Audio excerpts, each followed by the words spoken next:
Сәлем құрметті оқырмандар, менің каналыма жаңадан қосылған оқырмандар, менің каналыма қош келдіңіздер. Бүгін мен сіздерге әдеттегідей мастикадан стич жасап көрсететін боламын. Стич мультигі, яғни Дисней мультиктерінің бірі. Жанында Лейло деген қыз жүретін. Сол стичті енді мен мастикадан жасап көрсететін боламын. Оның үшін мен керекті арнайы мастикаларымды алып алдым. Көк стичті жасайтын боламыз. Арнайы осындай приборларымызды міндетті түрде осы пенопласт пенен шпажкамызды алып аламыз. Мен алдын ала осылай дайындап алдым. Мен әдеттегідей көбіне осы денесін бірінші жасап аламын. Бұл бізде денесі міндетті түрде шпажкамыз керек болады. Шпажканы біздің фигуркамыз қатқаннан кейін, мүсініміз қатқаннан кейін алып тастауымызға болады. Өздеріңіз білесіздер, шпажка, тағы да басқа нәрселер көбінесе балаларға өте қауіпті болып келеді. Осылай денесін жасап алдым бірінші. Мына ішкі жағына ашық түсті мастикамызды жабыстырамыз.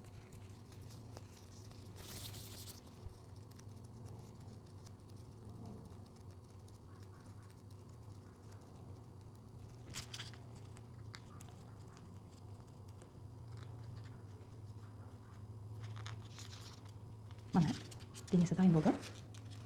Енді аяқтары.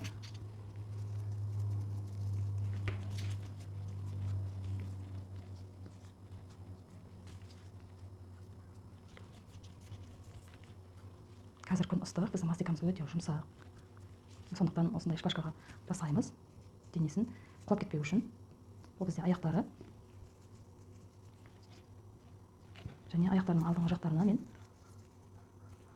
қою көк түсті алдым. Бұл қою көк түсті, осы көк түске мен қара мастиканы араластырдым. Сол кезде осындай қою көк түс шықты менде. Домалақтап екі аяғының ұшына жабыстырамын.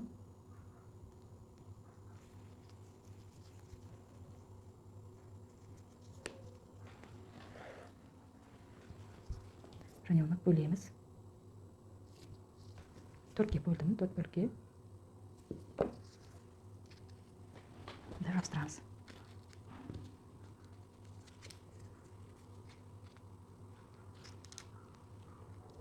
Осылай. Енді астыңғы артқы аяқтарын жасаймын.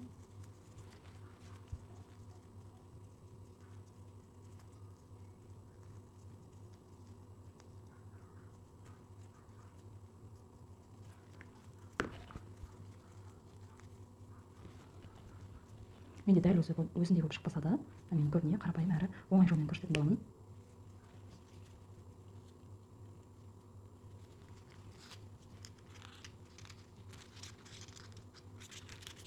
Мына осылай шықты. Енді бұны аяқтарға да біздер жабыстырамыз.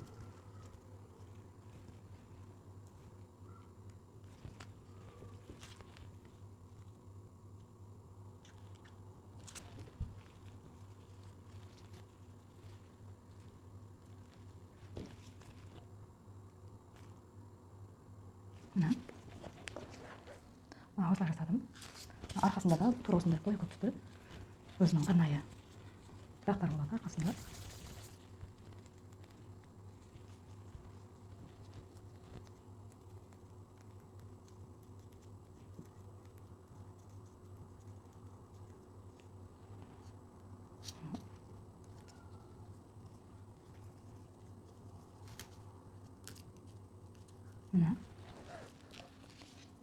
Енді кезек бізде басы.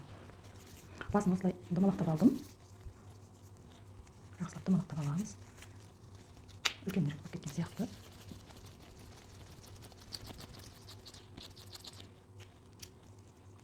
Бірінші өлшеп көремін. Болып қалатын сияқты. Тағы әдемілеп. Басы бізде негізі сәл басы төбе жағы үшбұрышта болып келеді. Осылай ораластырып алдым. Стичтің бізде көзі ерекше, негізі өте бір ерекше, көзі осындай көк түсті болып келеді, ашық түсті. Енді көзін жасайын бірінші. екеуін бірдей етіп домалақтап көремін. Екеуі бірдей.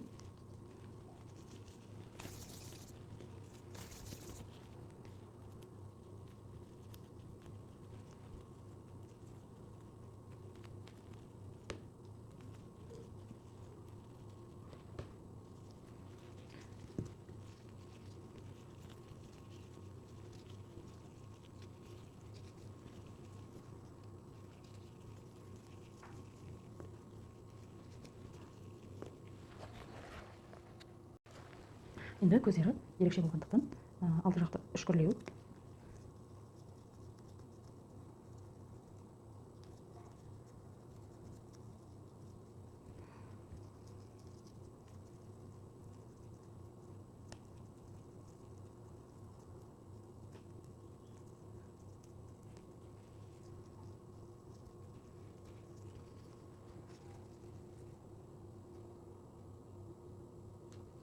Осылай қарастырдым.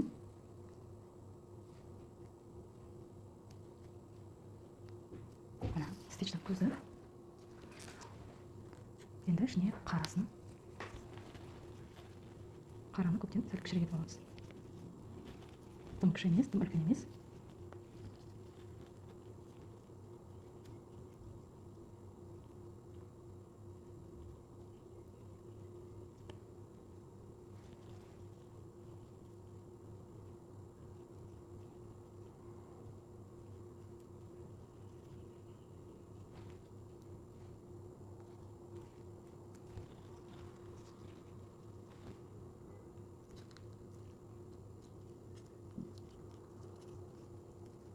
Мына көзі дайын. Енді бізде аузы.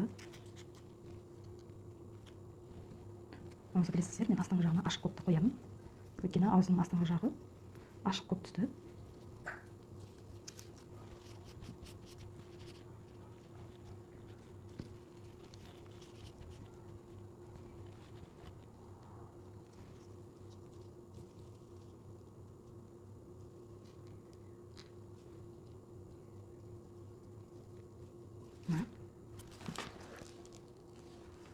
Енді дәл сол жерден үстінен кесіп аламын.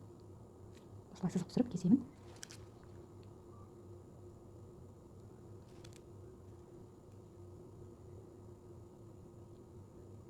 Осылай кесіп, дәл ортасынан мұрнына қарай сызық түсіремін, мұрнына қарай.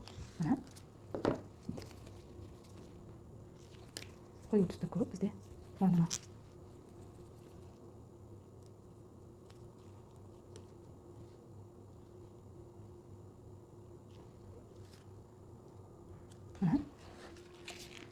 Дайын болды. Бізде қалғаны енді тек құлағы ғана. Құлағын жасаймыз. Құлағын осылай алдым.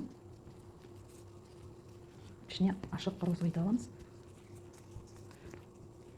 Стичтің құлағы өте үлкен, бірақ мен кішірек етіп жасаймын. Өйткені біздегі мастика өте жұмсақ тұрмай жатыр менде. Бұны біз негізі жаямыз. Жайсаңыздар да болады, не болмаса қолдарыңызбен, саусақтарыңызбен де жайып шықса болады.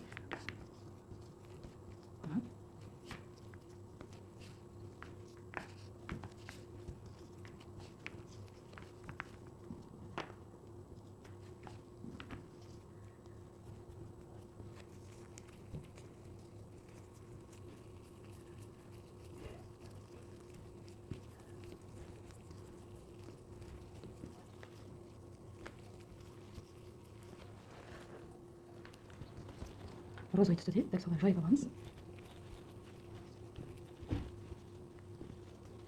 Жұқа етіп.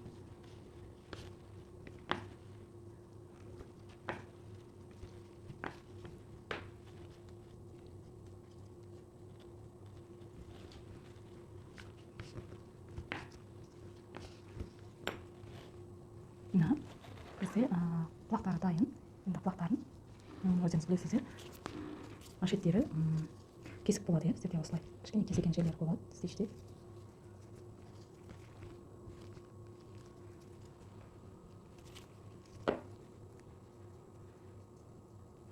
Төмен қаратып қойсаңыздар да болады, не болмаса жоғары қаратып жабыстырсаңыздар да болады. Мен енді мастиканың жағдайына қарай көремін қазір. Өйткені мастиканың өте жұмсақ болғандықтан, не көрдіңіздер ме, құлап кетіп жатыр. Сондықтан мен төмен қаратып жабыстыратын боламын құлағын.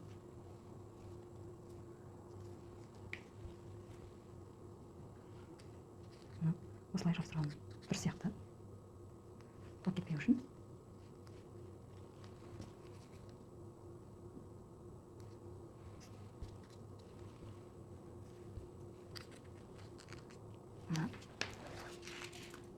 Стичіміз дайын. Енді мына жерлерге әдемілік үшін шаштарын жасауға болады.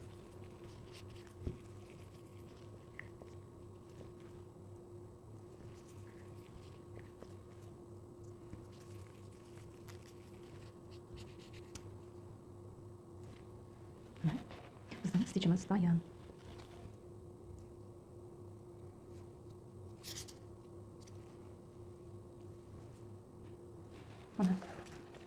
Мына стич дайын. Осыны жасап шығардым. Сіздерге ұнады деп ойлаймын. Ұнады, әрі оңай, қарапайым жолда жасап көрсеттім. Егер де менің жасаған бұйымдарым, менің жасаған мүсіндерім ұнаған болса, сіздерге көмегім тиген болса, маған міндетті түрде каналыма тіркеліп, лайк басып, комментарий қалдырып кетіңіздер.